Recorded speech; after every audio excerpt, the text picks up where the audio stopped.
Welcome back to the Sicilian Body Language series. Did you know that Sicilians can say more with their hands and face than with 1,000 words? If you know some Sicilians, ever visit Sicily or have Sicilian roots, you have probably seen some Sicilians, maybe your grandparents, using some unique and funny gestures.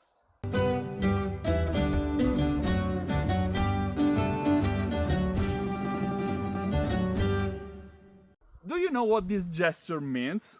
Let us know in the comments. If you don't know the answer, check the first comment. And stay tuned, we'll be back next Monday with another Sicilian Gestures. Love Hugs and kisses. from Sicily! Ciao!